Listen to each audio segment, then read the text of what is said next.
వ్యాసాయ విష్ణురూపాయ వ్యాసరూపాయ విష్ణవే నమో వై బ్రహ్మనిధయే వాసిష్ఠాయ నమో నమః.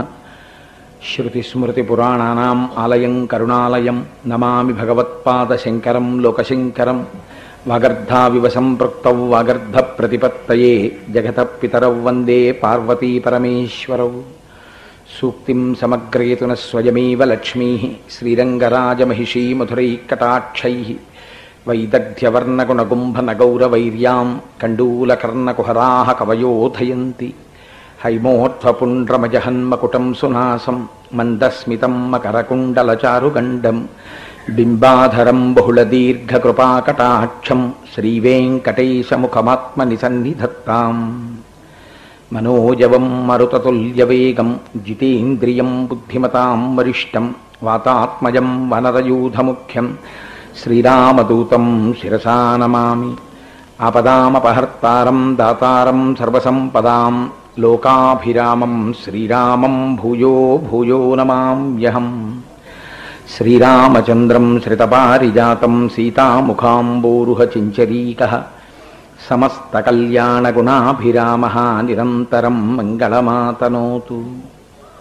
సింధూరారుణవిగ్రహాం త్రినయనాం మాణిక్యమౌళిస్ఫురత్తారానాయకశేఖరాం స్మితముఖీం ఆపీనవక్షోరుహాం పాణిభ్యాం అళిపూర్ణరత్నచషకం రక్తోత్పలం బిభ్రతీం సౌమ్యాం రత్నఘటస్థరక్తచరణాం ధ్యాయేత్ పరేదంబికాం. హరి ఓం. పరమేశ్వర స్వరూపమైన సభకి నమస్కారం.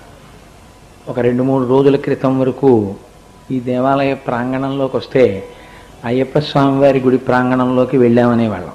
కానీ ఇప్పుడు ఇక్కడికి వస్తే ఏదో వెంకటాచలం వెళ్ళొస్తున్నాం అనవలసిన పరిస్థితి ఏర్పడింది. వెంకటాచలం విడితే ఎలా ఉంటుందో అలాంటి వాతావరణమే ఏర్పడింది.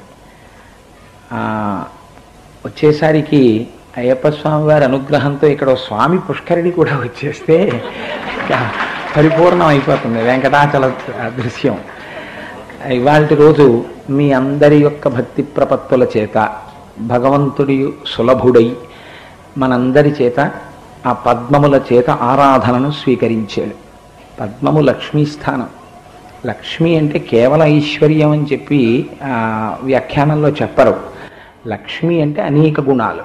కాబట్టి బాహ్యమునందు ఐశ్వర్యముతో మొదలుపెట్టి జ్ఞానము అనబడేటటువంటి విభూతి వరకు లక్ష్మీ కటాక్షం.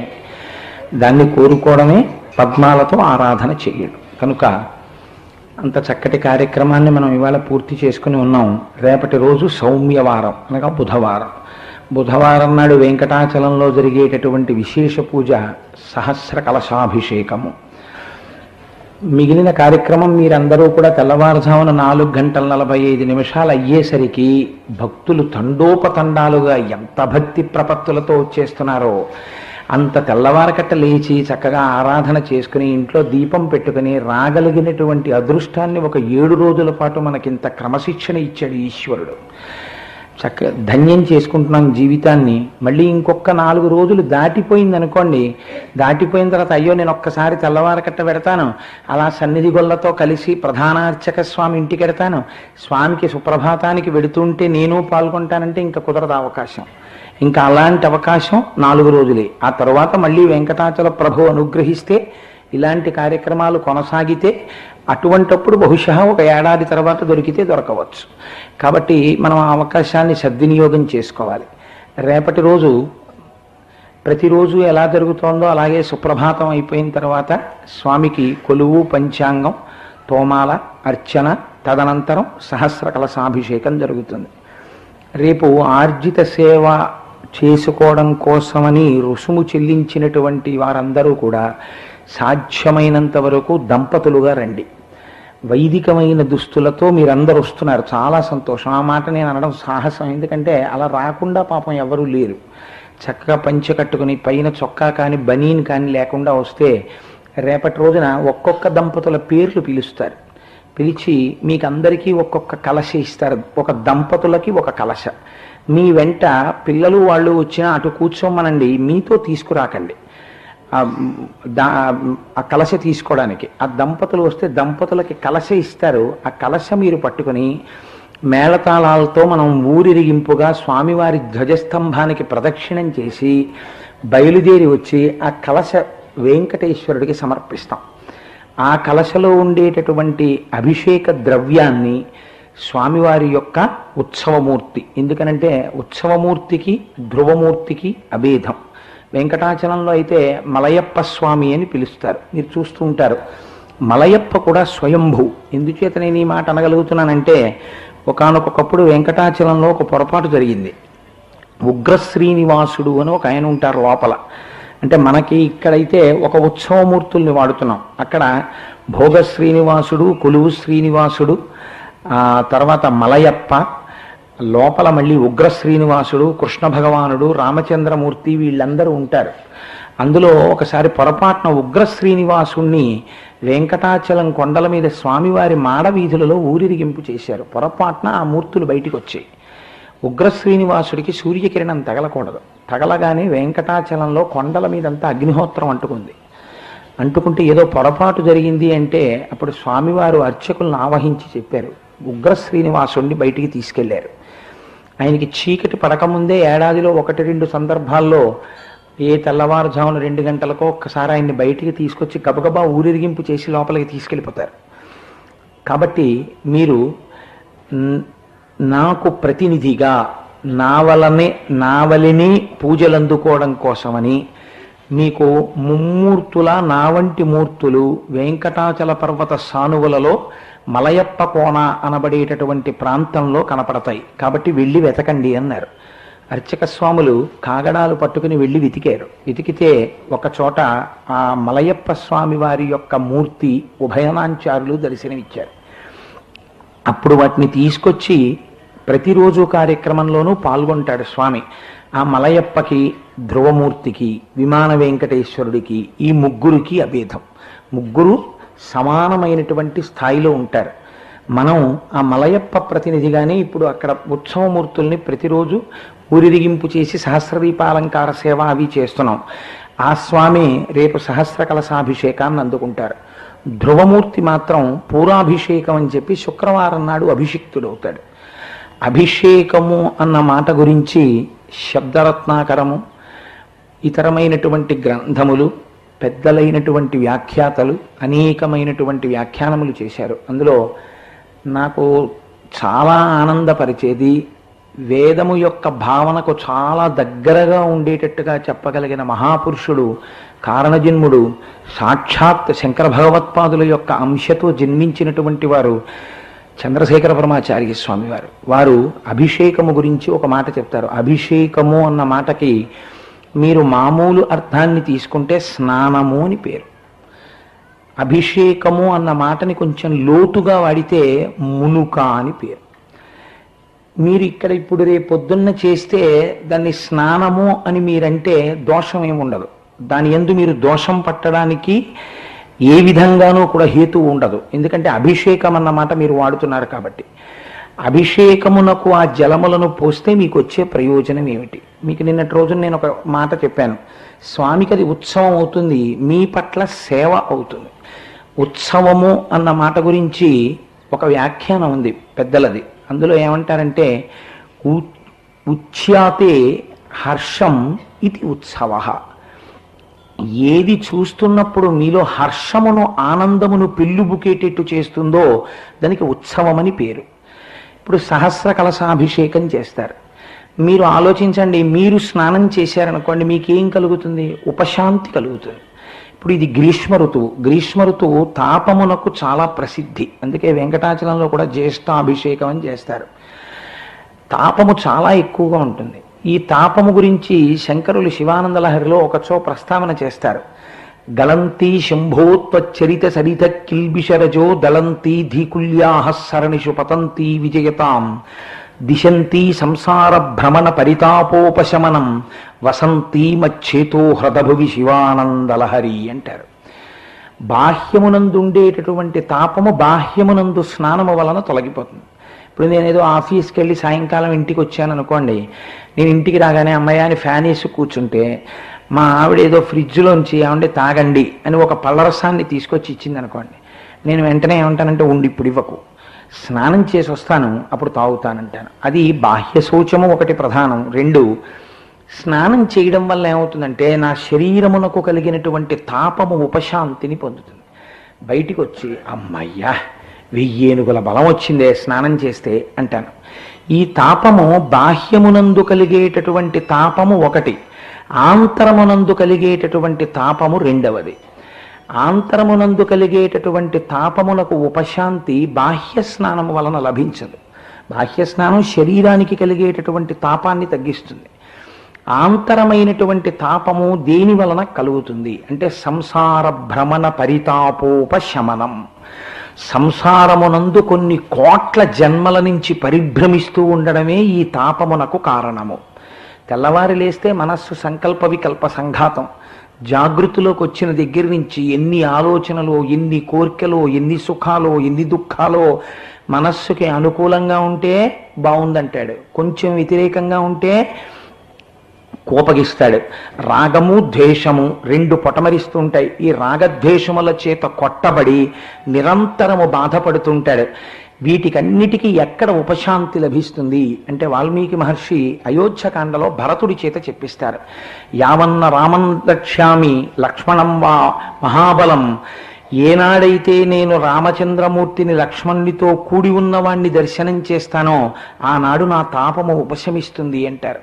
అలా మనం పరమేశ్వరుడికి ఎందుకు స్నానం చేయిస్తామంటే మంత్రప్రోక్తంగా ఆయనకి శౌచము తక్కువైపోయి కాదు, ఆయనకి ఒంటికి చెమట పట్టింది అనుకోండి. మీకు ఒక ఆశ్చర్యకరమైన విషయం చెప్తాను. వెంకటాచలంలో స్వామివారికి చెమట పడుతుంది, ధృవీకరించారు. శుక్రవారం నాడు పురాభిషేకం తర్వాత చెమట పట్టినటువంటి సందర్భాలు రికార్డులు ఉన్నాయి.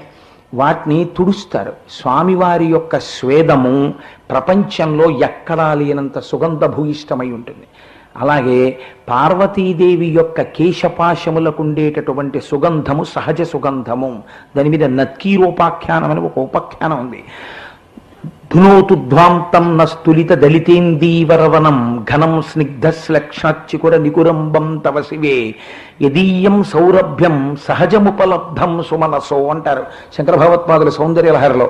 సహజముపలబ్ధం, అమ్మవారి యొక్క కేశపాశమునకు ఉండేటటువంటి సుగంధము సహజముగా ఉంటుంది. సాధారణంగా స్త్రీల యొక్క కేశపాశమునకు లేదా పురుషుడి యొక్క కేశమునకు సుగంధం ఉండాలంటే ఏదో సుగంధ తైలమును వ్రాయాలి.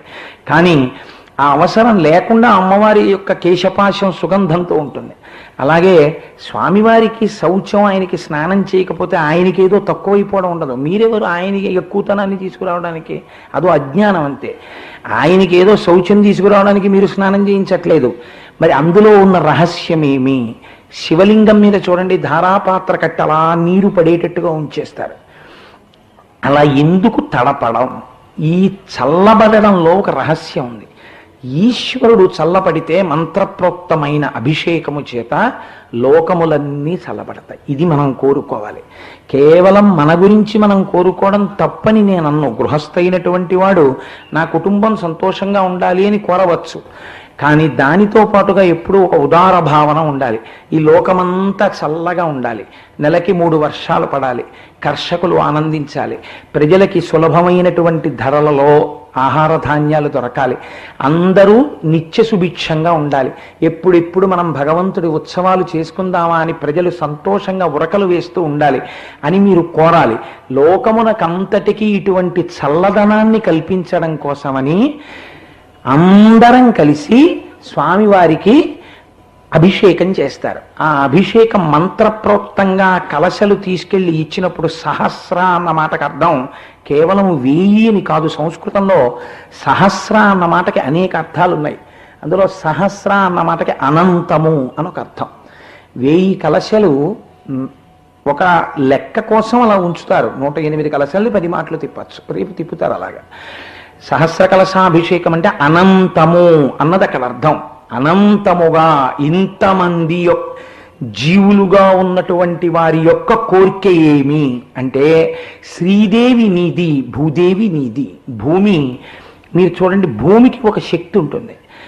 మీరు పట్టుకెళ్ళి భూమి చెమాయింపుతో ఉన్నప్పుడు 4 వరి గింజలు వేశారనుకోండి, మొక్క పైకి వస్తుంది. భూమి తనంత తానుగా ఆనుకూల్య పరిస్థితి ఏర్పడినప్పుడు మీరు ఒక వడ్డు గింజ వేస్తే ఇన్ని వడ్లు గింజలు వచ్చేటట్టుగా కంకులు వస్తాయి. కానీ ఇంగ్లీష్లో ఒక ప్రొవర్బ్ చెప్తారు, there can be a slip between cup and lip అని. కాఫీ కప్పు దగ్గర పెట్టుకున్న తర్వాత కప్పు లిప్ అంటే పెదవికి చేరుతుందని నమ్మకం లేదు, పడిపోవచ్చు కప్పు. అలాగే మీకు వచ్చినటువంటి ఐశ్వర్యం మీకు చెందాలని నమ్మకం లేదు. ఎందుకు లేదు అంటే భగవంతుని పట్ల వైముఖ్య భావనతో ఇదంతా నాది అన్న అహంకారం పెరిగిపోయింది అనుకోండి. ఈ పొలం దున్నిన వాడిని నేను, ఈ పొలం పండించిన వాడిని నేను, దీంట్లోంచి వచ్చిన ఐశ్వర్యం నాది, ఈ విర్రవీగు పెరిగింది అనుకోండి, అన్ని మనుష్యుల యొక్క సాధితములే అని మీరు అనుకున్నారు అనుకోండి, అప్పుడు ఈశ్వరుడు తన గొప్పతనం ఏమిటో చూపిస్తాడు. అయోధ్యకాండలో రాముడితో చెప్పిస్తారు మహర్షి మాటని, అసంకల్పితమే విహ యదకస్మాత్ ప్రవర్తతే నివర్త్యారంభమారబ్ధం అనుదైవస్య కర్మతత్ అంటాడు రాముడు. నువ్వు అనుకున్నట్టు అన్నీ అయిపోతే దైవం అన్నది ఎక్కడుందిరా తమ్ముడా? కంటికి కనపడదు దైవం. దైవము చేసిన శాసనమునకు నువ్వు లొంగి తీరవలసినదే. అనుదైవస్య కర్మతత్, అది ఆనుకూల్యమైన ప్రతికూలమైన నమస్కరించి దాని వెంట నడు అంతే. అంతక తప్ప దాన్ని నీ ఇష్టం వచ్చినట్టు మార్చుకోవడం అనేటటువంటిది కుదిరే విషయం కాదు. కనుక ఇప్పుడు భూమిలోంచి వచ్చినటువంటి ధాన్యం మీకు చేరుతుందని నమ్మకం ఏమైనా ఉందా? ఒక సునామీ రావచ్చు, ఒక భూకంపం రావచ్చు, ఒక తుఫాన్ రావచ్చు. ఇది ఎప్పుడు ఇస్తాడు ఈశ్వరుడు అంటే మీరు బాగా జ్ఞాపకం పెట్టుకోండి. నేను తరచు చెప్తూ ఉంటాను, మనకి మన సనాతన ధర్మమునందు ఒక లక్షణం ఉంటుంది. మీ పాపమునకు ఫలితం ఇవ్వడానికి వేరొకడు ఉండడు, మీ పుణ్యమునకు ఫలితం ఇవ్వడానికి. వ్యాపేయం దస్పతే దరిద్రం నీలలోహిత అంటారు రుద్రాధ్యాయంలో. అస్మిన్ గ్రామే చతుష్పదే విశ్వం పుష్టం గ్రామే అస్మిన్ అనాతురం అని అడుగుతారు. మా ఊళ్ళో ఆవులు గేదెలు 4 పాదాలు ఉన్నవి, 2 పాదాలు ఉన్నవి, అన్నీ సంతోషంగా ఉండాలి. ఈ ధర్మబద్ధంగా రావాలి, అది ఈశ్వరానుగ్రహంతో రావాలి. లోకమంతా చల్లబడాలి, లోకమంతా ఆనందమును పొందాలి. ఈ విశాల భావనతో రేపు మీరు కూర్చున్నారు. మీరు చేశారా చెయ్యలేదా అక్కర్లేదు. ఈ విశాల భావనతో మీరు వెళ్ళి కూర్చున్నారు అనుకోండి, అంగీకరించి వచ్చి నీ పాదముల చెంత కూర్చున్నాను, మంత్రప్రోక్తముగా నీకు అభిషేకము జరుగుతుండగా నేను చూసి మురిసిపోతూ ఉంటాను. ఏమిటి మురుపు ఈ చూపులో? నీవే ఈ లోకమునకు కళ్యాణకారకుడవు అని నేను నమ్మాను. ఇప్పుడు ఇదేమైంది? ఆయనకి అభిషేకమైంది. మీకేమైంది? ఫలితమైంది కాదు. దీనికి వేరొక అర్థం చెప్పారు పెద్దలు. భగవంతుని యొక్క గుణములయందు మునుక అన్నారు. అభిషేకం చేసినప్పుడు ఆయన ఎలా మీరిచ్చినటువంటి అభిషేక జలముల చేత మునుగుతున్నాడో అంటే పూర్తిగా తడపబడుతున్నాడో మీరు కూడా అలా తడపబడాలి. ఏమిటా తడపబడడం? అందుకే మన వాళ్ళు కనుమనాడు భోగిపీడ పోయిందని తలస్నానం చేసి భోగిమంట అని వేస్తుంటారు. భోగిమంట అంటే కామాన్ని వదిలిపెట్టడం, కామాన్ని కాల్చేయడం, ఈశ్వరుణ్ణి చేరుకోవడం, భోగం అనుభవించడం అని. సరే, అందుచేత మనం మునక వెయ్యాలి. ఎందులో మునక వెయ్యాలి? భగవంతుని యొక్క గుణముల యందు మునుక. ఈ భగవంతుని గుణముల యందు మునుక ఎక్కడి నుంచి వస్తుంది అంటే భగవంతుని కథాశ్రవణముతో ప్రారంభమవుతుంది.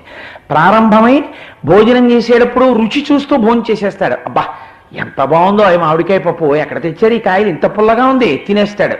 వంకాయలు ఏమిటండి జూన్ నెలలో అన్ని చోట్ల కనవస్తే మీరు తెచ్చిన వంకాయలు ఇంత బాగున్నాయి, తినేశాడు. ఏదో కొబ్బరికాయ మామిడికాయ పచ్చడి చేశారు, ఎంత బాగుందండి, గోగమలాడిపోతూ పచ్చడి, తినేశాడు. ఇన్ని తినేసి కూర్చున్నాడు. ఏమైంది? త్రేణుపు వచ్చింది. త్రేణుపులు వచ్చినట్టు భగవంతుని యొక్క కథాశ్రవణము చేత, భగవంతుని యొక్క దర్శనము చేత, భగవంతుని కాయికముగా కైంకర్యము చేయుట చేత, మానసికముగా ఆలోచించుట చేత, వాచికముగా నామము చెప్పుట చేత గుణములను అనుభవించి అవి లోపల పట్టక అందులో మునక వేస్తే ఆ మునుక చేత బాహ్య స్నానము కాదు, సంసార భ్రమణ పరితాపోపశమనం. ఇప్పుడు లోపల సంసార పరిభ్రమణము చేత కలిగినటువంటి తాపము నుండి ఉపశాంతిని పొంది నువ్వు 100 మెట్లెక్కి ఈశ్వరాభిముఖుడు అవుతున్నావు. ఇది ఈ జన్మలో నువ్వు సాధించుకోవలసిన గొప్ప ప్రయోజనం. అందుకని సౌమ్యవారం నాడు జరగాలి ఇది. ఇటువంటి అభిషేకం మనం వెళ్ళి సహస్ర కలశాభిషేకం టికెట్ 5,000 రూపాయలు పెట్టి తీసుకుని ఎప్పుడో 7-8 సంవత్సరాల తర్వాత డేట్ వస్తే ఇంతమందిని వెళ్ళి చేసుకోలేమని నేనే వెళ్ళిపోయే వాళ్ళందరి ముందు అభిషేకం బుచ్చేసుకుంటే అయిపోలా అని ఆయనే వచ్చేసాడు. వచ్చేసి కూర్చుని ఆయనే పుచ్చేసుకుంటున్నాడు అభిషేకం. ఆయన అభిషేకం పుచ్చుకోవడానికి మీ ప్రాంగణానికి వచ్చి, మీ ముందుకొచ్చి, మీ ఊరు సెంటర్లోకి వచ్చి తానక్కడ నిలబడి అభిషేకం పుచ్చుకుంటే చూడడానికి కూడా వెళ్ళకపోతే నేననను, వాల్మీకి అన్నారు, కృతఘ్నఘ్నాయ దేవా యజ్యోతిషాం పతయే నమః అన్నారు ఆదిత్య హృదయంలో. వాడు కృతఘ్నుడు, వాడిని ఏం చెయ్యాలి? శిక్షించవలసినది. కాబట్టి ఈశ్వరుడు అంతగా ఆనుకూల్యత ప్రదర్శించినప్పుడు, కారుణ్యమును అనుగ్రహించినప్పుడు ఆయన కారుణ్యమునందు మీరు అభిషిక్తులు అవ్వాలి. మీ యొక్క అభిషేక జలముల చేత ఆయన అభిషిక్తుడు కావాలి. పరస్పరాభిషేకముల చేత ఇద్దరము ప్రయోజనం పొందాలి. చిట్ట చివరికి ఆయనలో మనం చేరిపోవాలి. దానికి రాచమార్గం ఏర్పడడమే రేపటి రోజు జరిగేటటువంటి సహస్ర కలశాభిషేకం. ఎన్ని జన్మల తర్వాత వచ్చిన పుణ్యమో! దంపతులు చక్కగా తల మీద కలశ పెట్టుకుని రేపటి రోజున మనందరం వెడుతుంటే ఆ అర్చక స్వాములు ఎంత పరితపించి, ఎంత కష్టపడి, ఎన్ని బహుభంగిమలతో మనకి కన్నుల విందు చెయ్యాలని వాళ్ళు ఎంత పరితపిస్తున్నారో. చక్కగా వాళ్ళు మంత్రాలు చెప్తూ ఉండగా మేళతాళాలతో, అసలు మా వెంకటరమణ గారికి అయితే పరవశించిపోతున్నాడు ఆయన. ఇలా ఇలా ఇలా ఇలా 10 మాటలన్నా ఆపడా కీర్తన. ఎంత పొంగిపోతుంటాడో పాపం ఆ కీర్తన వాయించడానికి. ఈ ప్రాంగణం మొత్తం మీద ఈశ్వర కార్యక్రమంలో పొంగిపోతున్న వాళ్ళు బహుశా నేను తప్ప ఇంకొకడు లేడు అని చెప్పడం కుదరదు. ఈశ్వరుడు కూడా నాకు అటువంటి స్థాయిని కల్పించుగాక. నన్ను కలుపుకుంటే అభిజాత్యం అయిపోతుంది, అహంకారం అయిపోతుంది. కనుక అలా మనందరం రేపటి రోజున కూడా అటువంటి ఆనందమును అనుభవిద్దాం. భగవంతుని గుణముల యందు మునుక అని నేను ఒక మాట అన్నాను కాబట్టి ఇవాళ నేను ఒక విషయాన్ని మీకు విజ్ఞాపన చేస్తాను. బహుశా నేను అనుకుంటున్నాను అందుకే ఇలా ఉంది. తెర తీసి అలా కూర్చున్నాడు వెంకటేశ్వరుడు. తెర తీసి కూర్చోడేటండి? ఎవ్వరూ పక్కన లేకుండా అలా కూర్చోవచ్చా స్వామి? కూర్చోకూడదు. కానీ చూడండి, ఇవాళ ఆయన ఒక్కడే సాక్షిగా కూర్చుని చూస్తున్నాడు తెర తీసేసి. బహుశా ఇవాళ కోటేశ్వరరావులో నేను ప్రవేశించి ఇది చెప్పిస్తాననుకుని ఉంటాడు. మంగళవారం, శుక్రవారం ఒక మహాతల్లి యొక్క బృందావనం ముందు ముగ్గు వేస్తారు వెంకటాచలంలో. స్త్రీలందరూ వెళ్ళి ఏ మహాతల్లి పేరు చెప్తే వెంకటేశ్వర స్వామి పరవశించిపోతాడో, ఇలా చెవి ఒగ్గి వింటాడో అటువంటి తల్లి గురించి మీకు విజ్ఞాపన చేస్తాను. ఇవాళ మంగళవారం కనుక పొద్దున్న మనం ఆ పద్మాలతో ఆరాధన చేశాం. సాయంకాలం ఆ తల్లి గురించి వింటే మన జన్మలు పునీతములైపోతాయి. ఆ తల్లి తరిగొండ అనబడేటటువంటి గ్రామంలో, అంటే నేను ఎప్పుడో చదివింది కనుక పేర్లు నాకు సరిగ్గా జ్ఞాపకం ఉండొచ్చు, ఉండకపోవచ్చు, కానీ వెంకటేశ్వరుడు అనుగ్రహంతో జ్ఞాపకం ఉంటాయని నేను అనుకుంటున్నాను. వశిష్ఠ గోత్రోద్భవుడైనటువంటి ఒక మహాభక్తుడు ఉండేవారు. ఆయన పేరు కానాల వెంకన్న. ఆ కానాల వెంకన్న కానాల కృష్ణయ్య అనబడేటటువంటి ఆయనకి మంగమ్మ అనబడేటటువంటి భార్య ఉండేది. వాళ్ళకి పుత్ర సంతానం ఉంది, పుత్రికా సంతానం లేదు. అదో విచిత్రం. ఎవరైనా పుత్ర సంతానం అపేక్షిస్తారు, ఆయన పుత్రికా సంతానాన్ని అపేక్షించాడు. ఎందుకంటే కన్యాదానం చేసి అదృష్టాన్ని పొందాలని. ఆడపిల్ల తక్కువది కాదండి. రామాయణం బాలకాండ చదివితే ఆడపిల్లని కన్నవాడు ఎంత తలెత్తి నిలబడతాడో మీరు చూస్తారు. ఇయం సీత మమ సుత సహధర్మచరీతవా ప్రతీచ్ఛ చైనాం భద్రంతే పాణిం గృహ్ణీశ్వ పాణిన. నువ్వు ఎంత రామచంద్రమూర్తివైనా కావచ్చు, ఏదో కోదండం పట్టుకున్నట్టు పట్టుకుంటానంటే మా అమ్మాయి చేయి కుదరదు, జాగ్రత్తగా రాశి పట్టుకో అన్నాడు వాల్మీకి. అన్నాడు జనక మహారాజు గారు, మమసుత నా కూతురయా గర్వంగా చెప్పుకున్నాడు. ఆడపిల్లన కన్నా తండ్రి పొంగిపోవాలి, అంతటి భాగ్యం వచ్చిందని. మగపిల్లవాడే ఉందండి, ఒక వంశాన్ని ఉద్ధరిస్తాడు, ఆడపిల్ల 2 వంశాలు ఉద్ధరిస్తుంది. అటు వంశాన్ని ఇటు వంశాన్ని కూడా ఉద్ధరించగలిగినటువంటి శక్తి ఈ బ్రహ్మాండమునందు ఆడపిల్లకు ఒక్కదానికే ఉంది. మగవాడికి లేదు ఆ శక్తి. ఎక్కడ పుట్టాడో ఆ గోత్రాన్ని ఆ వంశాన్నే ఉద్ధరించగలడు. అంటే నాకు ఇప్పటికే కొంచెం స్త్రీపక్షపాతి ఉపన్యాసం అయిందని పేరు. అలా నేనేం ఉండదు. నేను ఏదో ధార్మికమైన విషయం ఏది ఉంటే చెప్తాను. ఎప్పుడైనా అది తప్పైతే మన వారణాసి క్షేత్రం గురించి చెప్తూ నేను విమర్శ చేశాను. అందుకని నన్ను అలా మళ్ళీ బ్రాండ్ చేయకండి దయచేసి. ఆయన ఆ కృష్ణయ్య పుత్రికా సంతానమును అపేక్షించి వెంకటాచల క్షేత్రానికి చేరి వెంకటేశ్వరుణ్ణి సేవించాడు. సేవిస్తే స్వామి అనుగ్రహం కలిగింది.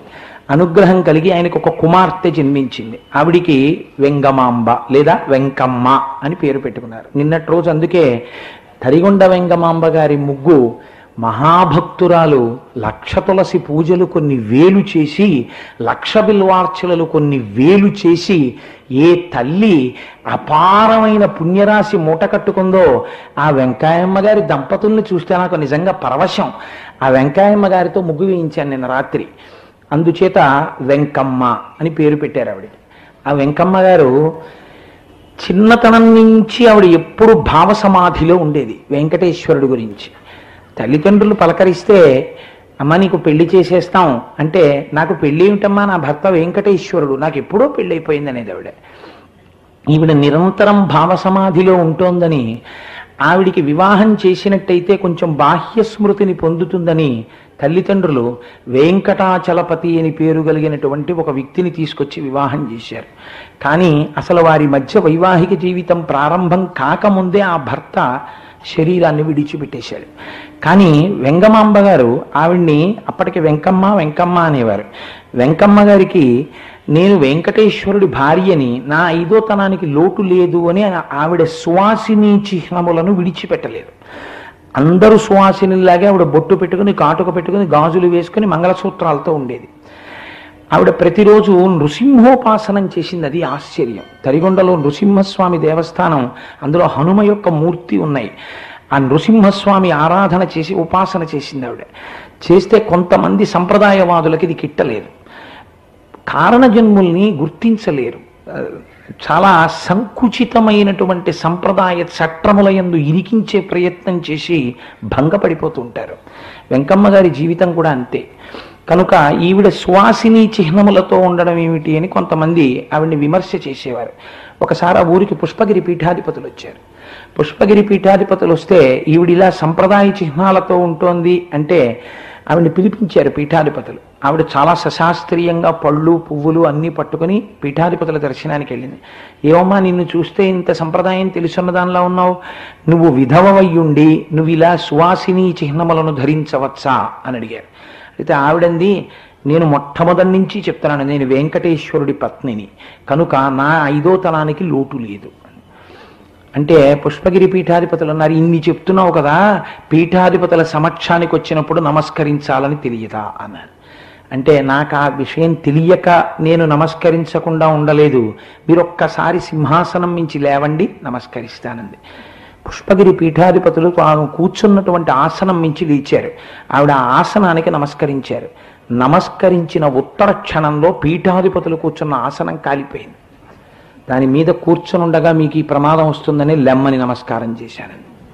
అది వెంకమ్మ గారి శక్తి అండి.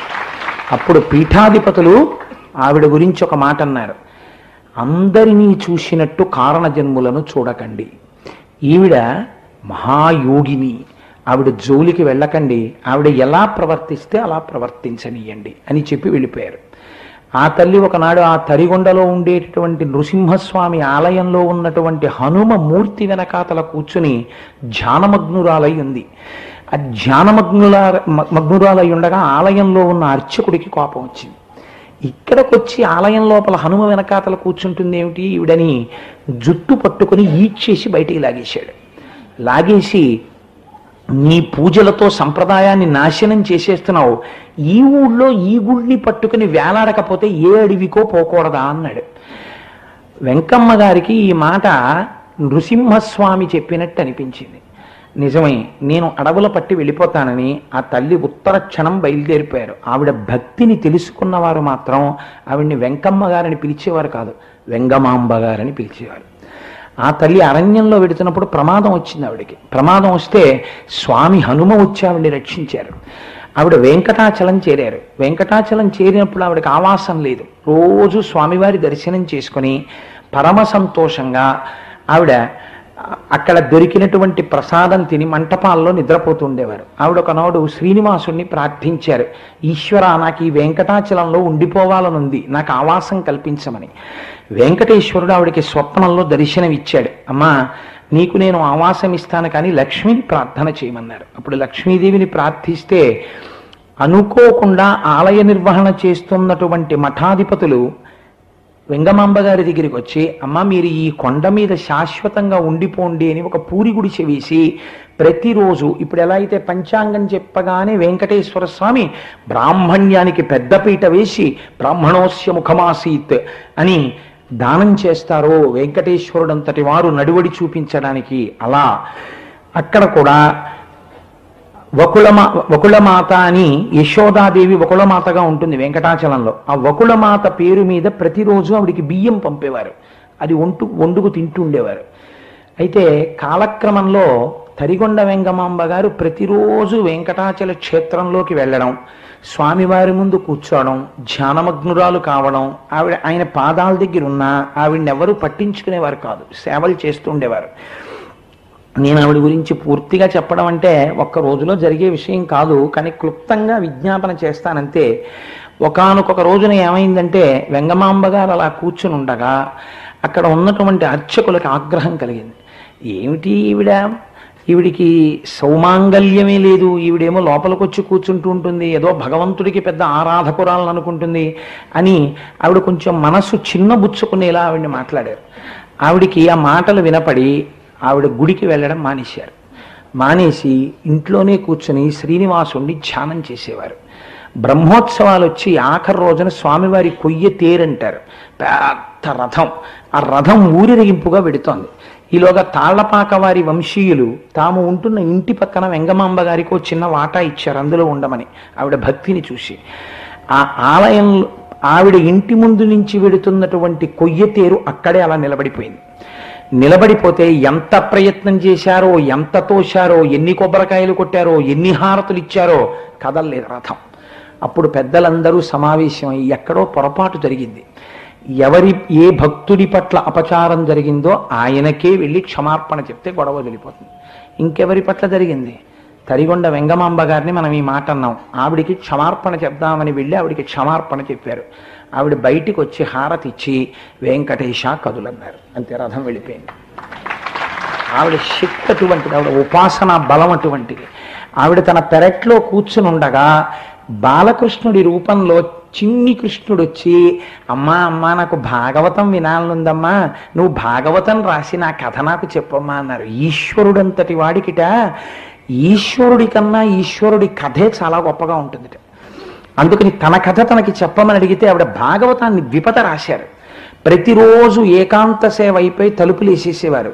వెంకటేశ్వర స్వామి వారు బయలుదేరి తరిగొండ వెంగమాంబ గారి ఇంటికి వచ్చి ఉయ్యాల్లో కూర్చునేవారు. ఈవిడ రోజు ఆ భాగవతం ద్విపద రాస్తూ స్వామివారి యొక్క లీలలన్నీ పాడుతుండేవారు. పాడుతూ నాకు చాలా అసలు ఆ భాగవతం చెప్తేనే నాకు ఒళ్ళు తెలియదు.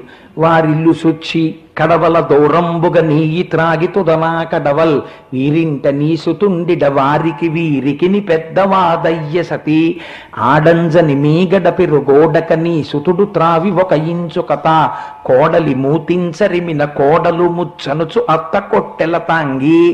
ఏమిటి వెంకన్న ఈ పనులు అని ఆయన్ని చూసి నవ్వుతుంటే, అమ్మా అమ్మ భలే ఉందమ్మా నా కథ, ఇంకా చెప్పు అని చెప్పించుకుంటుండేవాడు ఆయన. ఆశ్చర్యం ఏమైందో తెలుసా అండి, ఒకరోజు సుప్రభాతం వేళైపోయింది. ఈయన పరవశించిపోయి కళ్ళు మూసుకుని ఉయ్యాలా ఊగుతూ భాగవతం వింటున్నాడు. వింటుంటే ఇక్కడే ఉండిపో వెంకటేశ అంది ఆవిడ. అందరినీ అనుగ్రహించాలి కదమ్మా, గుడికెడతానన్నారు. ఈవిడ చెప్తోంది భావపారవశ్యంలో, ఆయన వింటున్నాడు. కౌసల్యా సుప్రజా రామ పూర్వా సంధ్యా ప్రవర్తతే అని వినపడింది. అమ్మో సుప్రభాతం వేళయిందని ఉన్నవాడు ఉన్నట్టు దూకేశాడు ఉయ్యాల్లోంచి. ఎక్కడికి పోతావు చదువుతుంటేనే ఆవిడ పంచెట్టుకున్నారు. ఆ పట్టు పంచె సగం చిరిగిపోయింది. చూసావా ధూర్తగోపాలుడు పారిపోయాడంది ఆవిడ అని. ఈ పట్టు పంచె ముక్క నేనేం చేసుకుంటాను? పరమేశ్వరుణ్ణి ఇక్కడ కట్టుకున్న వాళ్ళకి ఎంత ఆనందం అండి. అందుకని చిక్కడు శిరికౌగిటిలో చిక్కడు సనకాది యోగి చిత్తాబ్జములన్ చిక్కడు శృతిలతి కావళి చిక్కెనతడు లీల తల్లి చేతన్ రోలన్. అందుచేత ఆ మహానుభావుడు అలా భక్తి పాశముల చేత కట్టబడినవాడు కనుక ఆయన కథ చెప్తూ ఆవిడ ద్విపద రాసుకుంటూ ఆ పట్టుపంచ ముక్క మడత పెట్టి పూజా మందిరంలో పెట్టారు. పెడితే సుప్రభాతం అయిపోయింది. అర్చక స్వాములు తలుపులు తెరిచారు. చిరిగిపోయిన పట్టుపంచతో నించునున్నాడు. అయ్య బాబోయ్ దొంగలు పడ్డారేమో అని లోపలంతా చూశారు. అన్నీ ఉన్నాయి. ఓహో అంటే స్వామి రాత్రి ఏకాంతం అయిపోయిన తర్వాత ఏ భక్తులిళ్లకో వెళ్ళాడనమాట, ఆయన పంచి చింపుకొచ్చాడు ఏమిటి అన్నారు. స్వామివారి పంచి చింపగలిగినంత ధైర్యం ఎవరికి ఉంది? తరిగొండ వెంగమాంబ గారికి తప్ప. తల్లి దగ్గరికి వెళ్ళండి అన్నారు. ఆవిడ దగ్గరికి వెళ్ళి, అమ్మ రాత్రి వెంకటేశ్వర స్వామి వారి పంచె చిరిగిపోయింది, నీకేమైనా తెలుసా అన్నారు. ఆ పొద్దున్నే పారిపోయాడు, పట్టుకుంటే పంచె చిరిగిపోయింది, ఆ ముక్క అక్కడ ఉంది, తీసుకుపోండి అంది ఆవిడ. ఆ పంచె ముక్క పట్టుకుంటాడు. ఆవిడ అంత సామాన్యంగా తీసుకుందండి, అంతటి భక్తురాలు ఆవిడ. తరిగొండ వెంగమాంబ గారు అంటే మాటలు కాదు. అయితే మీకు ఆశ్చర్యం ఏమిటంటే, ఇంతటి మహాభక్తురాలు ఎన్ని కష్టాలు పడిందో తెలుసా అండి. ఆవిడ తులసివనాన్ని నిర్మించడం కోసమని బావి తవ్వించింది మహాతల్లి. గండసిలు అడ్డొచ్చింది, ఇంకా నీరు పడదన్నారు. ఆవిడ వచ్చి ఒక్క కొబ్బరికాయ కొట్టి గంగాభవానిని ప్రార్థన చేసింది. ఆ శిల బద్దలై నీరు పైకి ఉబికింది. ఇప్పటికీ మీరు వరాహస్వామి కాటేజెస్ పక్కనే ఏనుగుల శాల ఉంటుంది. మా వెంకయ్యమ్మ గారు లక్ష్మవత్తులు నోమికి ఏనుగులు తొక్కిన మట్టి కూడా తెచ్చుకున్నారు అక్కడి నుంచి ఒకసారి వెంకటాచలం వెళ్ళినప్పుడు.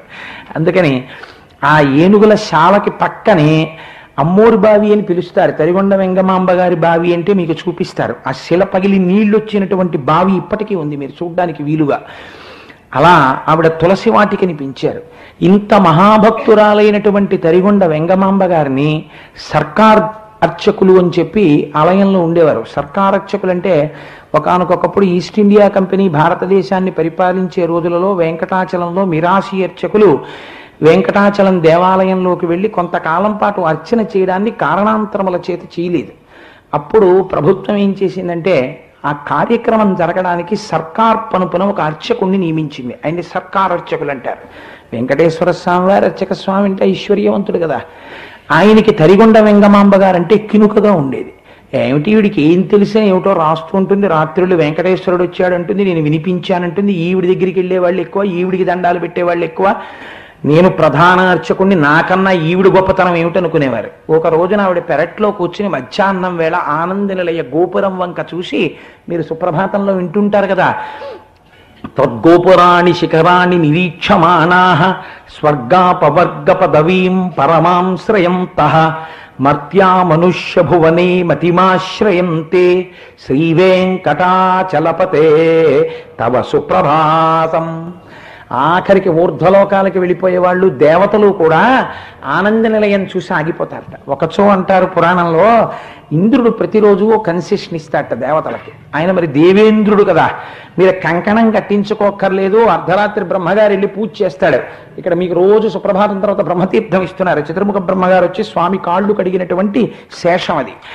ఆ చతుర్ముఖ బ్రహ్మగారితో దేవతలు వస్తారు. కంకణం అవసరం లేకుండా సీళ్ళేసి ఉండగా గుళ్ళోకి వెళ్ళి వెంకటేశ్వరుని చూసొద్దాన్ని రెండని తీసుకొస్తారట.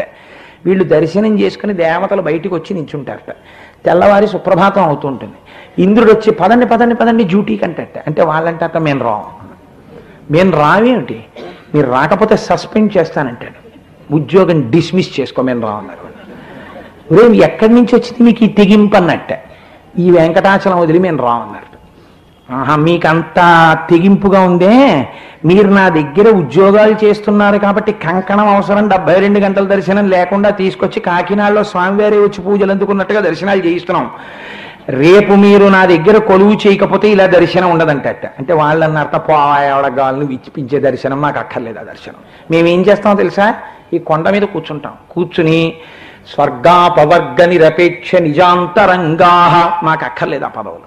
మేము అదిగో తద్గోపురాన్ని శిఖరాన్ని నిరీక్షమాణాః, ఆ బంగారు ఆ శిఖరం ఉందే అది మెరిసిపోతుంటుంది. మేము ఆ శిఖరం వంక చూస్తూ నమస్కారం చేసుకుంటూ ఇక్కడ కూర్చుంటాం, మాకు చాలు, నువ్వు వెళ్ళిరా అంటారు. అప్పుడు ఆయన బతిమాలతట, అబ్బాయి రేపు మనందరం వద్దాం, ఉట్టిన ఏదో అన్నాను అదేటో అంత కోపగించుకుంటారు, రండి మీ అందరు ఆఫీసుల్లోనూ ఆనంద నిలయం ఫోటోలు పెట్టిస్తాను, అల్లరి లేదు రెండని మళ్ళీ తీసుకెడుతుంటాట. సుప్రభాతంలో ఇవన్నీ వర్ణిస్తారు. నాకు పొద్దున్న అక్కడ కూర్చుని పూజ చేస్తుంటే, పూజ చూస్తుంటే ఒక భావన కలిగింది.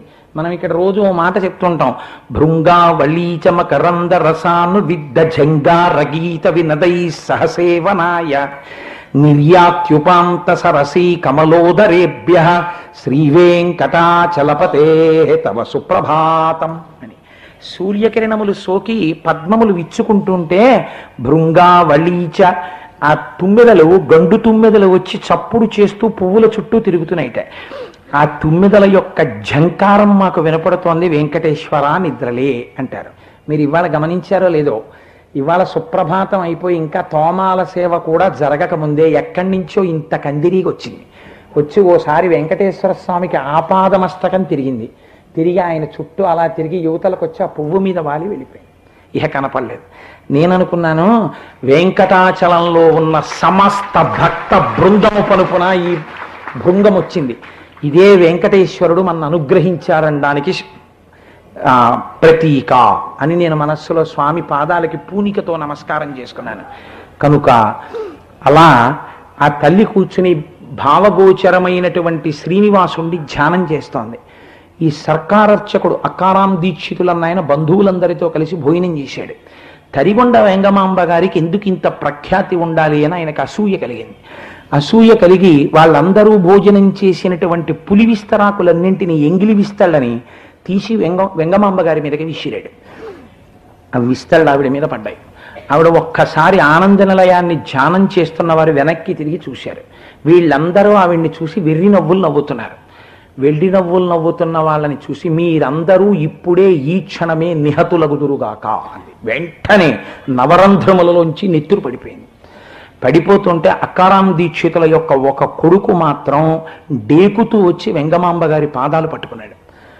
నువ్వు వచ్చి పాదములు పట్టుకున్నావు కనుక ఇక నుంచి వెంకటాచలంలో సర్కార్ అర్చకులకి ఒక్కడే కొడుకు మిగులుతాడు వంశంలో.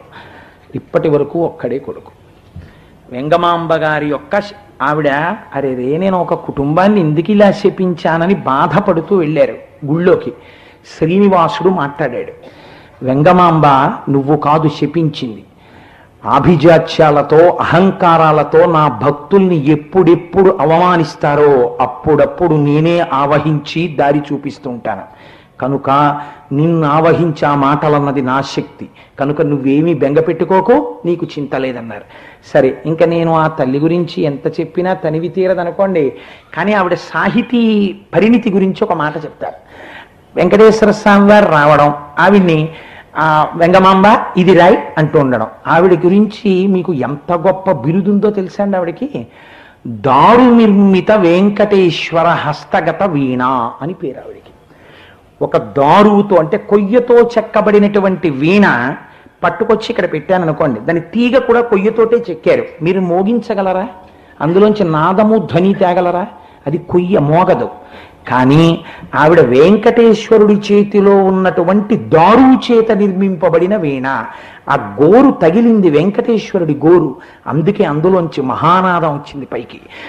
ఏమీ చదువుకోని వెంగమాంబ గారి నోటి వెంట ఎంత అద్భుతమైనటువంటి కావ్యాలో, ఎంత గొప్ప గొప్ప విషయాలో స్తోత్రం చేయబడి బయటికి వచ్చాయి. మీకు నేను ఒక విషయం విజ్ఞాపన చేస్తాను. మనకి వెంకటాచలంలో ఒక నానుడి ఉంది, ఏమిటో తెలుసా అండి?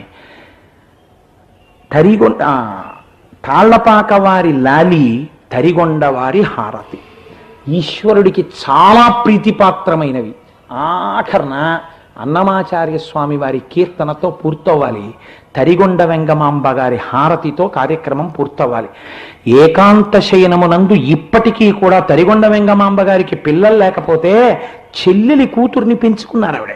ఇప్పటికీ వెంకటాచలంలో చిట్ట చివరి హారతి వెంగమాంబ గారి పేరు చెప్పే ఇవ్వాలి హారతి.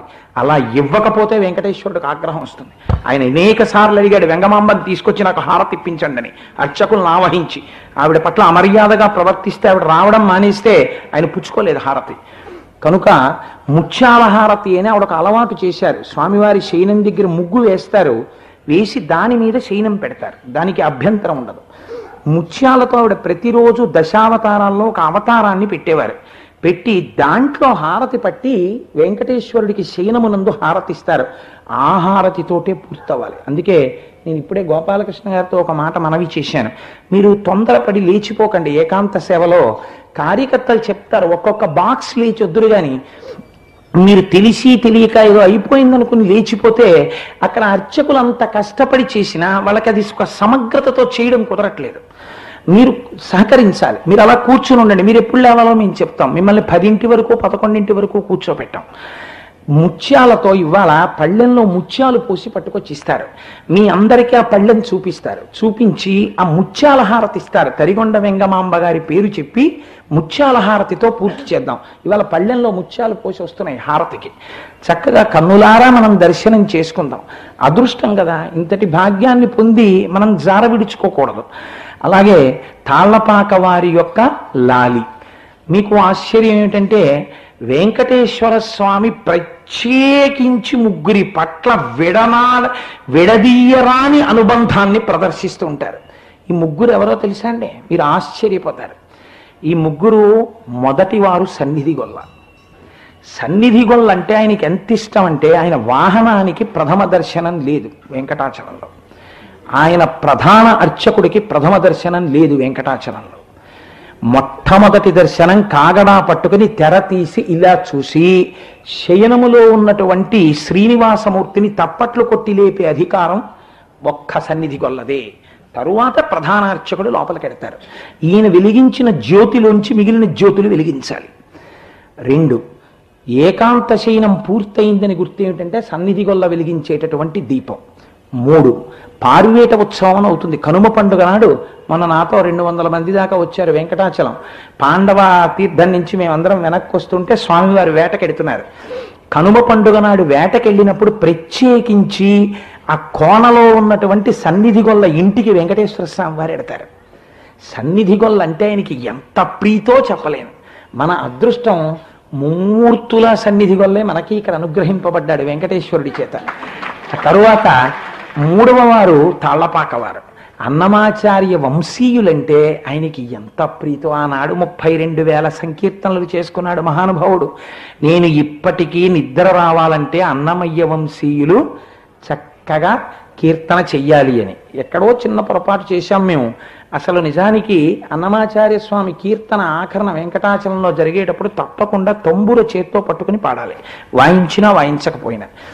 రేపటి రోజుకి వీలైతే ఒక తంబుర ఎక్కడి నుంచన్నా సమీకరించి ఇస్తాం. ఆ తర్వాత మనం నిన్నటి రోజున ఈ ఒత్తిడి గబగబ భక్తులు లేచిపోవడంలో సరిగ్గా చూసే అవకాశం ఉండి వదిలేసుకుంటున్నారు. నిజానికి అన్నమాచార్య వంశీయుల తరపున ఇక్కడ ఎవరు కీర్తన చేశారో వారికి మనం ఒక తాంబూలం ఇవ్వాలి. గౌరవ పురస్సరంగా వారికి ఒక తాంబూలం ఇస్తాం. ఇచ్చి వారిని గౌరవింపచేయాలంటే వెంకటేశ్వరుడి దగ్గరికి వచ్చి అన్నమాచార్య కీర్తన పాడించి తాళ్లపాక వారి లాలి అని ఆయనకి పేరు. ఆ లాలి వింటే తప్ప ఆయన పడుకోడు. వాళ్ళు లాలి పాడిన తర్వాత మీరు వారికి తాంబూలం ఇవ్వకపోతే అది కృతజ్ఞతా దోషం అవుతుంది. కాబట్టి ఇవాళ మనం చక్కగా వారికి తాంబూలం బహుకరణ చేద్దాం, ముత్యాల హారతి ఇద్దాం, సన్నిధి వల్ల దీపం వెలిగిస్తారు. అయినా కూడా మీకు బాగా కనపడాలని అర్చక స్వాములు ఎన్ని ఏర్పాట్లు చేస్తున్నారో.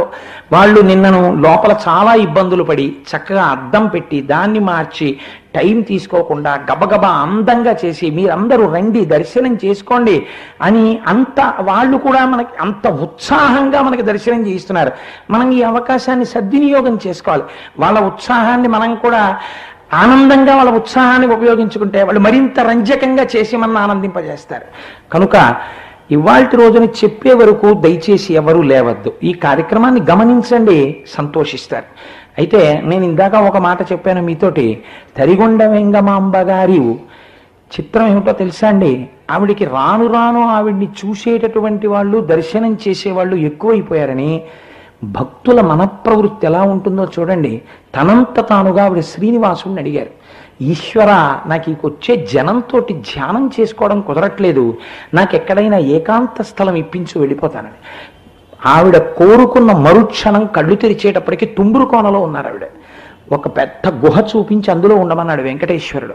ఆవిడ ప్రతిరోజు రాత్రి గుహలోంచి సొరంగ మార్గంలో వచ్చి ఆనంద నిలయంలో ఏకాంత శయనమైపోయి తలుపులు వేసేసిన తర్వాత వచ్చి కూర్చుని వెంకటేశ్వరుడికి పునఃపూజ చేసేవారు.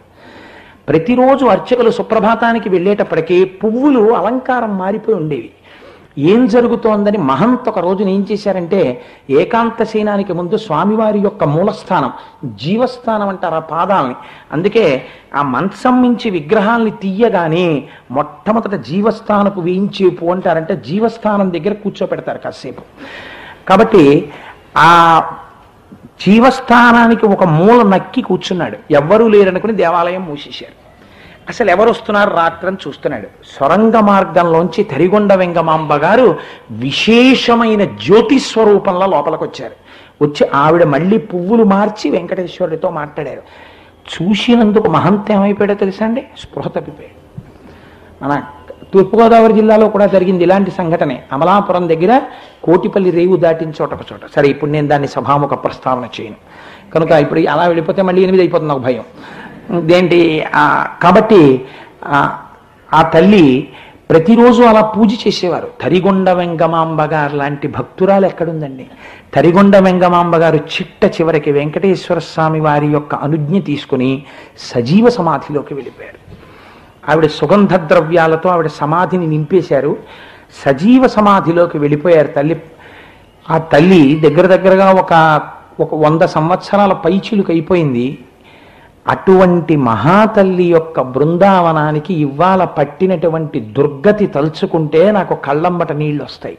ఏమిటో తెలుసా అండి, మీరు ఇవాళ వెంకటాచలం కొండ మీదకెళ్ళి తరిగొండ వెంగమాంబ గారి బృందావనం ఎక్కడండి అని అడిగితే చాలా పండితులమని మీసాలు మెలిసేవాళ్ళు కూడా చెప్పరు. నేను ఎంత కష్టపడ్డానో, ఎన్ని బాధలు పడ్డానో ఆ బృందావనం చూడాలని. వెంకటాచలం ఆఖరికి అమ్మవారి అనుగ్రహంతో చూడవలసి వచ్చింది. ఆ బృందావనం ఎక్కడుందో తెలుసా అండి?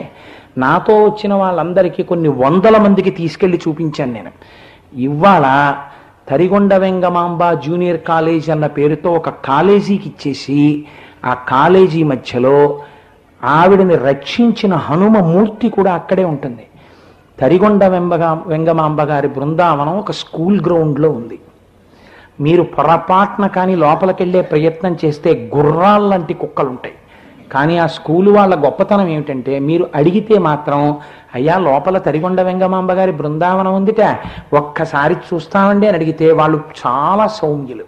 వాళ్ళు ఆ కుక్కలన్నీ కట్టేసి రెండని చెప్తారు, తీసుకెడతారు, మనం దర్శనం చేసుకోవచ్చు. కాబట్టి కాకినాడ పట్టణ ప్రజలుగా మనం వెంకటాచల వైభవానికి ఒక్క మంచి పని చేద్దాం. మీకందరికీ కూడా శనివారం నాడు తరిగొండ వెంగమాంబ గారి బృందావనమును దయచేసి దర్శనీయ స్థలముగా మార్చండి అని తిరుమల తిరుపతి దేవస్థానం ఎగ్జిక్యూటివ్ ఆఫీసర్ గారికి పోస్ట్ కార్డులు రాసేసి మీ అందరికీ ఇస్తాం.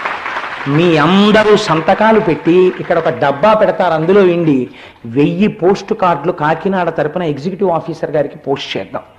నేను అనుకుంటున్నాను కొంతమంది అధికారులు చాలా ప్రాజ్ఞులై ఉంటారు, మనం వారిని తక్కువ అంచనా వేయలేం. బహుశా తగిన విధంగా ఆ సమస్య చెప్పబడిందో లేదో ఒకసారి ఆ గౌరవం మన కాకినాడ పట్టణానికి దక్కాలి.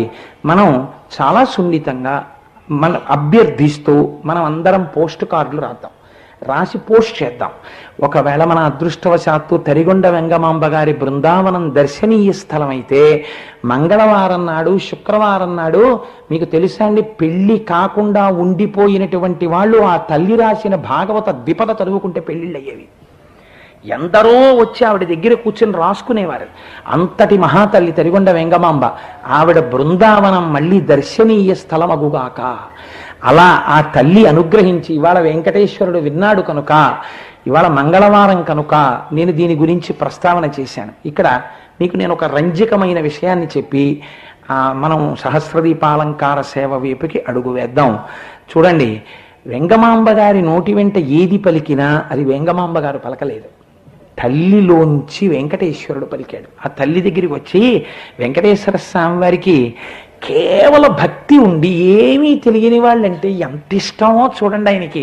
ఆయన వచ్చి ఒకసారి ఒక విషయం అడిగారు, వెంగమాంబ వెంకటాచల వైభవం గురించి ఒక చెంచు నాటకం రాస్తావా అని అడిగారు. చెంచు నాటకం అంటే ఏమిటండి? చెంచులంటే అరణ్యాల్లో ఉంటారు, వాళ్ళకి ఏమీ తెలియదు, గూడాలు కింద ఉంటుంటారు. అలా గూడాల్లో ఉండేటటువంటి వాళ్ళు ఆ చెంచులు పాడుకునేటటువంటి పాట వెంకటాచల వైభవం గురించి ఉండాలి, అలా నువ్వు రాస్తావా అన్నారు. నేను రాయడం ఏమిటి, నువ్వే రాయిస్తావు అడిగావు కాబట్టి అని ఆవిడ రాయడం మొదలుపెట్టారు. మీకు అందులో ఒక ఘట్టాన్ని చెప్పి, అంటే ఇప్పుడు నేను ఆ వెంకటాచల వైభవం అది ఎప్పుడైనా వేరొకసారి ఎప్పుడైనా కేవలం తరిగొండ వెంగమాంబ అని ఒక 7 రోజుల ప్రసంగాలు చేసినప్పుడు మీకు అందులో ఉన్న సాహిత్య విశేషాలు కూడా నేను చెప్పే ప్రయత్నం చేస్తాను. ఇవాళ మీకు ఒక విషయం చెప్తాను. తరిగొండ వెంగమాంబ గారిని చెంచు నాటకం రాయమని వెంకటేశ్వర స్వామి వారు అడిగితే ఆవిడ చెంచు నాటకం రాశారు. అందులో చించిత అంటే ఆ చించుల యొక్క ఒక స్త్రీ, ఆ చించు కులంలో ఉన్న స్త్రీ, ఆవిడకేం తెలియదు. అటువంటి అమాయకురాలు వెంకటేశ్వర స్వామి వారి దర్శనానికి వెళ్ళింది. వెడితే జయ విజయులు చూశారు ద్వారపాలకులు. ఈవిడ్ని పరీక్షిద్దామనుకున్నారు. వాళ్ళిద్దరూ నిజ రూపాలతో వచ్చారు. ఎక్కడికి వెళ్తున్నాం అన్నారు. వెంకటేశ్వర స్వామి దర్శనానికి వెళ్తున్నారు. వెంకటేశ్వర స్వామి దర్శనానికి వెళ్ళిపోవడం అంటే ఇలా ఏదో ముడేసేసుకుని ఓ చీర కట్టుకుని కంపు కొట్టుకుంటూ వెళ్ళిపోతే కుదరదు. బహుమానాలు ఇవ్వాలి. ఏమన్నా తెచ్చావా అన్నారు. ఆవిడంది వెనక్కి తిరిగి, ఈ వెంకటేశ్వరుడికి బహుమానం ఇచ్చి చూసేది ఏమిటి, మా వెంకటేశ్వరుడే మా గూడానికి వస్తాడని. మీ గూడానికో వెంకటేశ్వరుడు వస్తాడా అన్నారు జయ విజయులు. మీకేం తెలుసురా పిచ్చాళ్ళు, ఇక్కడ ద్వారాల దగ్గర కూర్చుని ఇక్కడ ఉన్నవాడే వెంకటేశ్వరుడు అనుకుంటున్నారు. మా గూడానికి వస్తాడు వెంకటేశ్వరుడు. మీ గూడానికి వెంకటేశ్వరుడు వస్తాడా, ఇక్కడ వెంకటేశ్వరుని చూశావా అన్నారు. నేను చూడలేదు అందాడు. ఎందుకు చూడడం, నేను చూడను. మా దగ్గరికి వచ్చి మాతో మాట్లాడతాడు, మేము పెట్టినటువంటివన్నీ తింటాడు, ఆయన్నే చూసుకుంటాను. అబద్ధం, నువ్వు చూడలేదు వెంకటేశ్వరుని. మీ మోహం, మీకేం తెలుసు, మీకు తెలియదు, మీరు చూడలేదేమో, నేను చూశాను అందాడు వెంకటేశ్వరుని. ఎలా ఉంటాడు చెప్పు అన్నారు. అంటే చెంచుల భాషలో ఆవిడ కొన్ని పద్యాలు రాశారు. నేను అన్నీ కాకపోయినా ఇవాళ మంగళవారం కాబట్టి అది వింటే మనందరికీ గొప్ప ఫలితం కలుగుతుందని ఆ భాష గమ్మత్తుగా ఉంటుంది, మామూలు పద్యాల్లా ఉండదు. ఆవిడంది, వినరన్న నే జూచు వెంకటేశ్వరుడు మిసమిసమని చాలా మెర్రసేటిదేమో గట్టిగా తల మీద గదించి. అంటే ఆవిడికి కిరీటం పెట్టుకున్నాడని చెప్పడం రాదు. మిసమిసమని మెరిసిపోయేటటువంటిది అది ఏమిటో తల మీద ఇలా పెట్టుకున్నాడండి. మిసమిసమని చాలా మెరిసేటిదేమో గట్టిగా తల మీద గదయించి దాని చుట్టూ పూలదండలు చుట్టుకున్నాడు. పొద్దున్న ఆయన తోమాల సేవ చేసేటప్పుడు టక టక టక టక ఎంత అందంగా చేసేశారు. అది వాళ్ళ పూలదండలు చుట్టుకున్నాడు. తరిగొండ వెంగమాంబ గారిది వీడు చదువుతాడేమో, అలా అందరికీ దర్శనం ఇద్దామని తెరదీసి కూర్చున్నాడు ఆయన ఇవాళ. అందుకని దాని చుట్టూ పూలదండలు చుట్టుకున్నాడు. లలిమించు మొసలి పిల్లల వంటివేమో తళుకుగా చెవులకు తగిలించినాడు. మొసలి పిల్లలు అంటే ఏమిటో తెలుసా అండి? మొసలి అంటే సంస్కృతంలో మకరము అని. మొసలి పిల్లలు అంటే చిన్ని చిన్ని మొసలి పిల్లలు లాంటివి, అంటే మకర కుండలములు. ఆవిడ మకర కుండలములు పెట్టుకున్నాడు అని ఒక చెంచు స్త్రీ ఎలా ఉంటుంది అంటుంది, చించిత అనదు. కాబట్టి ఆవిడ భాషలో చెప్తున్నారు, అవేమిటో మొసలి పిల్లల్లా ఉన్నాయి, చెవులకు పెట్టుకున్నాడు అది. అందుకని లలిమించు మొసలి పిల్లల వంటివేమో తళుకుగా చెవులకు తగిలించినాడు. పచ్చ పచ్చటిదేమో బహుశానమేనా అచ్చుగా అందందు అతికించినాడు. ఇదో గమ్మత్తు. ఆయన పట్టు పీతాంబరం కట్టుకుంటాడు. మేఘశ్యామం పీత కౌశేయవాసం శ్రీవత్సాంకం కౌస్తుభోద్భాసితాంగం పుణ్యోపేతం పుండరీకాయతాక్షం విష్ణుం వందే సర్వలోకైకనాథం. ఆయన పట్టుబట్ట కట్టుకుంటే కనపడదు, ఎందుకని అన్ని పురహారాలే. ఆ నందక ఖడ్గం, శంఖం, చక్రం, శాలగ్రామాల మాడలు, ఆ పెద్ద పెద్ద పుష్పహారాలు, పెద్ద పెద్ద అలంకారాలు అక్కడక్కడ ఏదో అంటించినట్టుగా కనపడుతోందట పసుపచ్చ పట్టుబట్ట. అందుకని ఆవిడంది పట్టుబట్ట కట్టుకున్నాడం లేదు, అదేమిటో ఒళ్ళంతా అక్కడక్కడ పచ్చగా అంటించుకున్నాడు. అది ఎంత గమ్మత్తుగా ఉందో చూడండి. అంటే పూలదండల మధ్యలోంచి చూసినప్పుడు కొంచెం పచ్చపచ్చగా కనపడింది. తరిగొండ వెంగమాంబ గారి చెంచుగానాన్ని మీరు అటు చూసి చూస్తూ ఉండొచ్చు. అదిగో కింద ఒక్క చోటే కనపడుతుంది పచ్చగా, అందుకే ఆవిడ అంటించుకున్నాడు అని. మిగిలినవన్నీ పూలే, హారాలే. కాబట్టి గల్లని కూసేటి గట్లు శ్రీపాద పల్లవముల యందు భరించినాడు. ఎంత అమాయకపు మాట చూడండి. గల్లని కూసేటి గట్లు అంటే కట్లు, అంటే ఆయన అడుగు తీసి అడుగు వేస్తుంటే మా పోతన గారు అయితే చాలా అద్భుతంగా వర్ణిస్తారు. కదలిన బాహుపద క్రమంబున రవము సూపిడి నూపురముల వాణి అంటారు. ఆయన అడుగు తీసి అడుగేశాడు అనుకోండి, పాదములకు పెట్టుకున్న నూపురములు గల్లు గల్లున మోగుతాయి. అవేమిటో గజ్జలున్న కట్లు కాళ్ళకి ఎలా మోస్తున్నాడో అవి భరిస్తున్నాడంది ఆవిడ. అంటే అంత లావునున్నాయి, ఎలా పెట్టుకున్నాడో అంత బరువు అందనమాట. అందుకని గల్లని కూసేటి గట్లు శ్రీపాద పల్లవముల యందు భరించినాడు. గుండూటిదొక్కటి కూసేదొకటి రెండు చేతుల ధరించినాడు. గుండూటిదొక్కటి అంటే గాజు లాంటిది, అది గుండులో ఉంది. కూసేటిదొక్కటి అంటే ఒకటి అరుస్తోంది, అంటే దానికి చిన్న చిన్న చిన్న చిన్న గంటల లాంటివి ఉన్నాయి. స్వామి చెయ్యి కదిలితే ఒకటి నిశ్శబ్దంగా ఉంటుంది, ఒకటి చప్పుడు చేస్తోంది. నేను మర్చిపోతానేమో, ఆ సహస్రదీపాలంకారసే ఉంది, అని చెప్పి అలారం కూడా పెట్టుకోవాల్సిన పరిస్థితి వచ్చింది నాకు ఉపన్యాసంలో. కాబట్టి అయినా చూసారా తరువుకు వచ్చింది. గుండూటిదొక్కటి కూసేదిదొకటి 2 చేతుల ధరించినాడు. 2 చేతులకి మామూలు నునుపుగా ఉన్న గాజు ఒకటి వేసుకున్నాడు, ఒకటి కదిలితే కనకన కనకన శబ్దం వస్తోంది, అలాంటివి వేసుకున్నాడండి. ఇంత దర్శనం చేశామని చెప్పి మనం చెప్పగలమండి? ఒక చించిత చెప్తోంది, ఎంత బాగా చెప్తోందో చూడండి. ఎడమ చేతిని కత్తి ఇరవందబట్టి, అంటే ఆవిడికి కటిహస్తం ఇలా ఉంటుందని చెప్పడం రాదు, కత్తి అట్టుకున్నాడు, ఇలా కత్తి అట్టుకున్నట్టుగా ఏమిటో ఇలా పట్టుకున్నాడండి. కుడి చేత ధరణిపై గురి పెట్టినాడు, తన పాదాలు చూడమన్నాడని చెప్పడం రాదు, చించిత ఏమిటో భూమికి ఇలా చేయి గురి పెట్టాడయా అండి. అంటే ముద్ర కూడా చెప్పేసింది. ఏమి భావనా సౌకుమార్యం అండి మా తల్లి వెంగమాంబ గారిది. నల్లని మేలు వర్ణము వాడు తెల్లనై తగునట్టి తిరుమణివాడు. ఒళ్ళు చూస్తే నల్లగా ఉంటుంది, కర్పూర నామాలు చూస్తే తెల్లగా ఉంటాయి, అలా ఉంటాడు. కలికి చూపుల గొప్ప కన్నులవాడు. అసలు లక్ష్మి ఎక్కడ ఉంటుందో తెలుసా? ఆయన కళ్ళల్లో ఉంటుంది. ఈ భావన ఎక్కడిదో తెలుసా అండి? అన్నమాచార్య స్వామి వారు కీర్తన చేశారు, స్వామి నీ యొక్క కన్నులు ఏమి కన్నులయ్యా అని పొంగిపోయాడు ఆయన మహానుభావుడు. కాబట్టి కలికి చూపుల గొప్ప కన్నులవాడు, మొలక నవ్వులవాడు, ముద్దులవాడు. చక్కగా మొలక నవ్వు, చిన్ని నవ్వు నవ్వుతూ ఉంటాడు. మా గోపాలకృష్ణ గారు ఆ మూర్తిని తీసుకొచ్చినప్పుడు అటెళ్ళా ఇటెళ్ళా, ఇటురాను అటురాను, చిన్న నవ్వు బాగుంది కదండి, చిన్న నవ్వు బాగుంది కదండి అనేవారు. ఆయనకి చించిత ఆ రోజుల్లో ఆవహించింది మొదట్లో. అలాగా ఆ నవ్వు చూసుకుని ఎంత బాగుంటుందో మా స్వామి నవ్వు తెలుసా, అలా ఉంటాడు వెంకటేశ్వరుడు. పసపు పూసిన పాతపై హొయల్ మీరా విసువక వలె వాటు వేసి వేడుకను. ఏదో పచ్చటి బట్టిలా వేసుకుని మళ్ళీ పైన ఉత్తరీయం లాంటిది ఇలా వలె వాటుగా ఓటేసుకుంటాడు. చెప్పడం రాకపోతే చూడండి, ఆయన మీరు ఏమీ తెలియనటువంటి ఒక స్త్రీ దగ్గరికి వెళ్ళి ఒక ఇన్షర్ట్ టక్కు టై కట్టుకున్న వాడిని ఏం కట్టుకున్నాడు అన్నారు అనుకోండి, ఏటోనండి ఆడాలు ఎట్టుకునే రిబ్బన్ లాంటి తోటి ఇలా కట్టుకున్నాడు ఆయన అంటే టై కట్టుకున్నాడని చెప్పడానికి. అలా అదే భాషలో చించిత మాట్లాడుతున్నాడు. ఏమిటో ఇలా పచ్చగా అంటించినట్టు ఓ గుడ్డ కట్టుకున్నాడు, పైన ఏమిటో వల్లెవాట్లో ఓ గుడ్డ ఒకటి వేసుకున్నాడు మళ్ళీ పైన. అందుకని ప్రాకటంబుగనొక్క పక్షిపై నెక్కి మా కోనలకు వచ్చు మమ్మెల్ల మెచ్చు. మేమెళ్ళి చూడం ఆయన్ని, ఆయనే ఏదో పక్షి, ఓ పెద్ద బంగారు రంగులో ఉంటుంది పక్షి, అంటే సుపర్ణుడు గరుడు, అది ఎక్కువ వచ్చేస్తుంటాడు. ఆయనే మా దగ్గరికి వచ్చి మా అందరిళ్ళకి వచ్చి నువ్వు బాగున్నావా, నువ్వు బాగున్నావా, నువ్వు బాగున్నావా అంటాడు. వచ్చా ఏమిటయా కూర్చో అంటాం మేము, కూర్చుంటాడు. ఇదిగో తిను అనో కాయరతాం, తింటాడు. తిని ఇంక నేను బయలుదేరనా అంటాడు. మేము గూడెంలో పనులు ఉన్నాయి, అవి వెళ్ళి కాయలు వేర్లు ఏరుకోవాలి, బయలుదేరంటాం. పక్షి ఎక్కి వెళ్ళిపోతుంటాడు. జయ విజయులు ఆయనున్నారని కాపు కాస్తున్నారు, ఆయన వీళ్ళింటికి వస్తున్నాడు. చించిత భాగ్యం ఏమిటో చూడండి. కాబట్టి ప్రాకటంబుగనొక్క పక్షిపై నెక్కి మా కోనలకు వచ్చు మమ్మెల్ల మెచ్చు నలువొప్ప తరిగొండ నరసింహుడనుచు వెలయమమ్మేలు నా వెంకటేశ్వరుడు. తరిగొండలో ఉన్న నృసింహుడున్నాడే వాడే ఇక్కడ వెంకటాచలంలో వెంకటేశ్వరుడిగా ఉన్నాడు అని అభేద భావనతో తరిగొండ వెంగమాంబ గారు చెంచు నాటకాన్ని రచించి ఉయ్యాలా ఊగుతున్న వెంకటేశ్వర స్వామి దగ్గర ఈ చించిత జయ విజయుల సంభాషణం జరుగుతుంటే స్వామి పరవశించిపోయి ఆనందంతో అలా భావతన్మయత్వంతో కూర్చుని ఉండిపోయావట. మధ్య మధ్యలో ఆవిడ ఏమిటా కళ్ళు మూసుకోవడం, వింటున్నావా అంటే వింటున్నాను. ఏం చెప్పాను చెప్పు అంటే విన్నాను. పక్షిపై నెక్కి వచ్చేడివాడు చెప్పావు కదా, చెప్పు చెప్తాను, అలా కూర్చో విను అని మళ్ళీ చదువుతుండేది. ఎంత అదృష్టవంతురాలండి ఆ తరిగొండ వెంగమాంబ.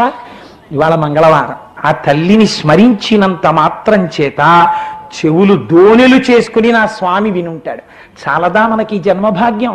మన చేత చెప్పించి వినేటట్టు చేసి ఒక చేతకాని కోటేశ్వరరావుతో వెంగమాంబ గారిని గురించి చెప్పించి కృతార్థుల్ని చేయాలనుకున్నాడు స్వామి, చేయించాడు. మనమందరం ఈశ్వరుడి బిడ్డలమే. ఆర్జిత సేవలో టికెట్ ఉన్నటువంటి వాళ్ళు స్వామివారి వెనకాతల రండి. ఇవాళ మీరు స్వామిని చూడగానే కళ్ళు ముయ్యడం మర్చిపోయి దేవతలు అయిపోతారు. అలా స్వామిని తీసుకొచ్చి అలా కూర్చోపెట్టారు అర్చక స్వాములు. చూద్దురు గాని వాళ్ళ యొక్క ఎంత కష్టపడ్డారో స్వామిని చూసినప్పుడు మీకు తెలుస్తుంది. వాళ్ళకి శిరస్సు ఉంచి నమస్కరిద్దాం మన కోసం అంత కష్టపడినందుకు. కాబట్టి ఒక్క 11 సార్లు గోవిందనామని చెప్పి మంగళం చెప్పేద్దాం. అనండమ్మా అందరూ. దురిత నివారణ, కష్ట నివారణ, గోవింద హరి, గోకుల నందన, వజ్రమకుటధర, వరాహమూర్తివి, గోపీజనలోల, గోవర్ధనోద్ధార, దశరథనందన దశముఖమర్దన పక్షివాహన పాండవ ప్రియ మధుసూదన హరి గోకులనందన దినకర తేజ పద్మావతి ప్రియ ప్రసన్నమూర్తి అభయహస్త ప్రదర్శన గోవింద హరి గోకులనందన మంగళాశాసన పరైః మదాచార్య పురోగమైః సర్వైశ్చ పూర్వైరాచార్యైః సత్కృతాయాస్తు మంగళం మంగళం కోసలేంద్రాయ మహనీయ గుణాత్మనే చక్రవర్తి తనూజాయ సర్వభౌమాయ మంగళం ఉమాకాంతాయ కాంతాయ కామితార్థప్రదాయినే శ్రీగిరీశాయ దేవాయ మలినాథాయ మంగళం కరచరణ కృతం వా కర్మ వాక్కాయజం వా శ్రవణనైనజం వా మానసం వాపరాధం విహితం వా సర్వమేత్తక్షమస్వ శివ శివ కరుణాబ్ధే శ్రీ మహాదేవ శంభో సర్వం శ్రీ ఉమామహేశ్వర బ్రహ్మార్పణమస్తు స్వస్తి.